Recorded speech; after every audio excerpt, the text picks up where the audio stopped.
Hello, hello, this is Johnny Cycles with CyclesGaming.com, bringing you another Keeping Modern Janky deck tech. This time it's Slivers.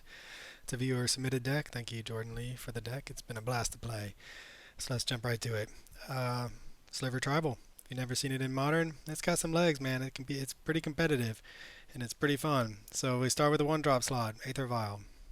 Any sort of tribal aggro creature deck can take advantage of Aether Vial by dodging counter spells, doing two things in a turn by turns 2 and 3, and advancing the board state that way. Otherwise, our one-drop Slivers, Sidewinder Sliver, I mean, anything from Time Spiral.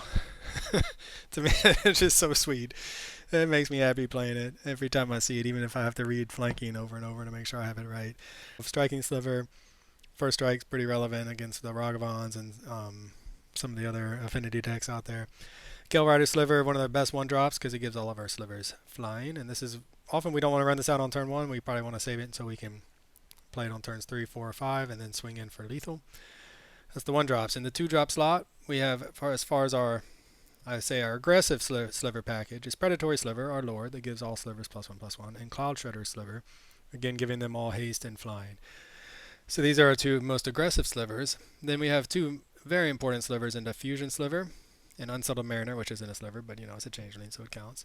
And this protects our slivers. So Diffusion Sliver, our opponent has to pay 2 more for each spell they cast as targeting one of our slivers, and then Unsettled Mariner, it's 1 more. So taxing our opponent's lightning bolts and fatal pushes will be the difference in winning and losing. Honestly, these are some of our best slivers. Not by themselves, they need to have a team around them, but when you have built up a big board state, or you can get down to Diffusion Sliver on turn 2 and start sticking your other aggressive pieces, it feels really good, and again, just really hampers our opponent's ability to interact with us. Then Leeching Sliver in the 2-drop slot, another one of our best slivers that we can probably want to cast later in the game when we can swing out and drain for like 5 or 6 in a single attack, and gives the deck some much needed reach. And then in the 3-drop slot, we have Realm Walker, which we can play a few slivers off the top if we're lucky. And then Frenetic Sliver, another way to protect our slivers. So if you don't know this one, essentially anytime one of our slivers is targeted, we flip a coin. If we win, we blink this sliver. Comes back at the end step, but it protects it from targeted removal. So another bit of protection against main deck targeted removal. A few counter spells to help fight unfair decks, maybe protect against random sweeper or that one key targeted removal against our Diffusion Sliver that would unlock the mana for our opponent to then kill the rest of our board. And then finally, the most exciting card in the deck, Thrumming Hivepool. 6 mana is a lot. Affinity for slivers means we can get it down as early as I think I did it. I did the math.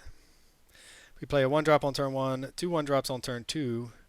We can play it as early as turn 3.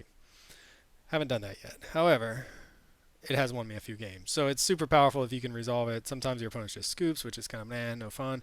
Other times you slam it and then win that same turn. So maybe it's right for them to scoop. In the sideboard, a little bit different than what the viewer sent me, Jordan Lee. I only have 1 Dismember in my collection. So yeah, I changed the equation. We'll see. I think Counterspell is hard to play with a deck that's 5 colors and doesn't play but 1 basic island. So I wanted some counter magic interaction that we could perhaps, we'd have a chance of casting essentially. Just remember to deal with some problematic creatures late on the void against Graveyard. Chalice of the Void was in this spot, and it did actually help. It gives us another layer of protection, but Spiteful Sliver, pretty sweet if you can put it down after it's board when your opponent wants to rely on their Pyroclasms or Anger of the Gods or whatever, Brotherhood's End to sweep the board. This punishes them for that. Harmonic Sliver, one of our best cards against Affinity, and anybody playing Blood Moon against us, which totally hoses our deck. Damping Sphere to help against Eldrazi and Tron. Torpor Orb to fight against, I guess, the different enchantment blink decks and stuff like that. And that's Sliver Tribal. Our mana base.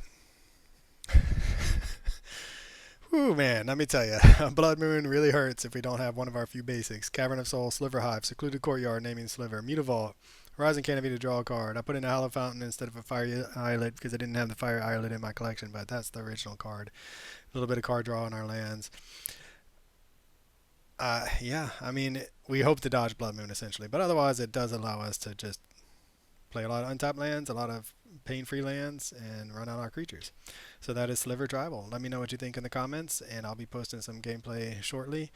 I have a Slivers 2.0 over here that I'm trying, just testing out for fun. You know, I'm always inspired by these viewer-submitted decks, and I want to try other Slivers. I mean, there are a lot of powerful Slivers in the format, most of which are at the 3-drop slot. And if you've been watching my content for a while, you know I prefer Collected Company over Aetherval.